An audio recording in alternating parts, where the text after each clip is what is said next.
Well, good morning, everyone. I hope this is recording. It looks like it is. Ha! All right. Good morning. Guess what today is? Today is episode 3 of 10 unedited minutes with Marlena. I'm so proud of myself. I showed up 2 days in a row. The first episode was a practice episode that turned out really good, and I decided to post it. So I always forget to set a timer for us, so we're going to do that. 10 minutes, 10 minutes. And today I got to kind of be in a rush because I have to sub today. So I don't know if I told you this in the past, but I picked up this part-time gig as a substitute teacher, and I could talk about that for a while. First of all, I've always respected teachers, always. And when my kids got in trouble, 9 times out of 10, I was on the teacher side. I have a higher level of respect for teachers now, but I also understand how they can form compassion for their students as well, even if the students are little stinkers. And boy, do I have some. But I've tried every level, right? I've only subbed since November, but I felt like I had to try elementary school, middle school, high school, and just see where I kind of fit in. And first of all, my second day was at an elementary school, and I think it was a 3rd or 4th grade class. And I walked in there, and first of all, I was already late because the assignment said to show up at like 8:15, I think it was. I don't know. And I showed up at 8:15. Well, that's when school started. Dude, if you are a new substitute teacher, you better take that time and add about 15 minutes earlier, because you need to get in that classroom, get yourself acclimated, and figure out what you're going to do for the day. The teachers are always really good about leaving notes, leaving instructions, telling you which kids to keep your eye on, which kids make good helpers. But you got to be ready first. So that day, the kids were crazy. I didn't know what to do. It was my second day subbing. And this lady walks in, and instantly the kids like straightened up, looked up, and got quiet. And she's like, "All right, guys, get your jackets in your lockers. Let's go." And she looks at me and she goes, we're going to switch you with a 7th and 8th grade sub today, because this class is not a second day subbing class.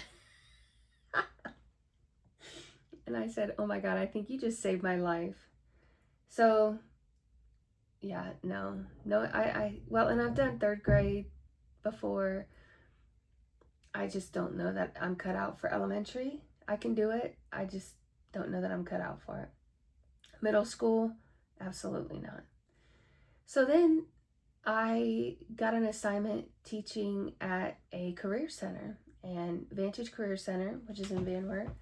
And I went there on my first day, there, and I fell in love with it. I was like, this is my niche. This is where, if I'm going to sub, this is the level that I can sub at. And I think it's because I relate to the students, because that's where I graduated from. And the other thing that I think it is I think that 80% of the students are doing what they want to do. Like, they're at a trade school, they're learning a trade, and it's something that's going to carry over for them after they graduate. So most of them are a little nicer. You have a few, but I don't know that I've had a day there where I was like, I'm not going back. I just love it. The staff is great.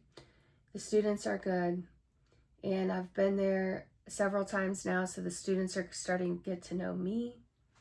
And yeah, I love it. And I've also spent some days at Apollo, and same thing. Students are great, teachers are great, staff is great. So that's where I have gravitated towards for subbing. But for the most part, it's good. So that's why you see my coffee in a travel mug today. And yeah, so I'm gonna have to get going here soon.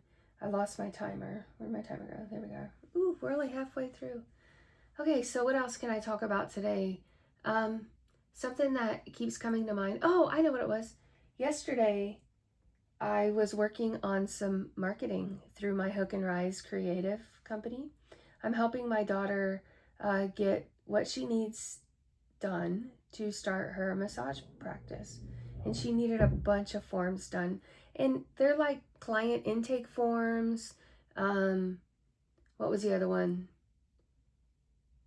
A SOAP form, which I've never heard of that, but SOAP is an acronym for something, and it's just an interoffice form that Haley will fill out after she works with clients, and it's basically notes so she can remember for the next time. And there were a couple others, but the thing that I kept noticing was, even though these forms are something that the client touches after they book the service, after they're in the clinic, it's still important. I put her logo on every single one, even the SOAP form that only my daughter, the massage therapist, sees. Because, and she's like, do you think I need my logo on that? And I said, yes, because if it's on a clipboard, the more people see your logo, the more that gets in front of their face, the more they're going to remember you, and it looks professional. So my point is even though you have internal documents, it's still important to treat them just like an external ad. You want them to look nice. You want them to have your brand all over it. And that's what I did for her. Marketing, so many people think that marketing is, I'm going to put an ad on the newspaper, or I'm going to post something to social media about my business and try to get people to come in here. Yeah, that is marketing, but it's also brand awareness. Brand awareness. If you have a face to your company, to your organization, that's marketing. The way you act, the way you represent yourself, the way you represent your company. So it's just important to make sure that that's all done. What else am I doing today? So while I sub, sometimes there's opportunity that students most of the time have a worksheet or watch a documentary or whatever. So instead of me sitting there looking at the wall, I will take my laptop and work on some stuff for my entrepreneurial endeavors. And my dough hook kitchen shop on Etsy needs some love today. So I think we're going to show that some love. We're going to write some more recipes, figure out which ones I can use from the dough hook. Maybe I'll figure out another weekly meal plan. And if you didn't hear about those yesterday, yeah, let's talk about those. I'm really excited about those. So when I had the dough hook, I had a product called Fresh Meals. And basically, these fresh meals was everything you needed, all the ingredients that you needed to cook dinner for 3 meals every week. I would plan the meals. Me and my staff would cut the meat. We'd measure out the ingredients, and we would box each meal individually and put it all in one big box.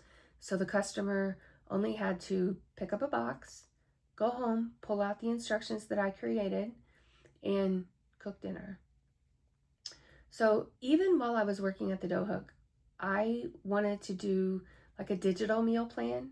So that's what these weekly meal plans are that I sell on Etsy. And I've made them so easy. I've come up with 3 or 4 3 or 4 recipes that go well together. You can use it to plan a week's worth of your meals. I've researched this and found that the average family eats at home 3 to 4 nights a week. And you think about that, because yeah, there's 7 meals in a week, but one night you'll get pizza, one night you'll be too tired to cook, and one night you got to eat the leftovers because you can't let them go to waste. So right there's 3 nights, 4 nights left. So These weekly meal plans, they include 3 or 4 recipes. I've included a grocery list, and that grocery list is sorted out by department so you can easily shop the items. And then I've included another page for tips and tricks on how to make this easy, how to maybe meal prep a little bit. So these are awesome. They're only $4.99. If that's something that sounds really convenient to you, check it out. My shop on Etsy is called the Dough Hook Kitchen. You can search Dough Hook, I'm sure it'll come up, or go to my social media pages, and there should be a link on there. And I can place a link in the bottom. If you're watching this on YouTube, I can place a link down in the details for that. So I don't know if you hear that timer. I hear it. Our time is up, and I got to get to school. So thank you for listening. God bless you. Say a prayer today. Thank God for, even if it's going to be a cloudy rainy day, thank God for that rain, because we have farmers who have planted, who are waiting to plant, and it's very dry around here. It's very dry in the Midwest. They need rain bad. They're having fires. Pray for my friends out there. I'll pray for you. You pray for me. Have the best day. I love you all. We'll see you tomorrow.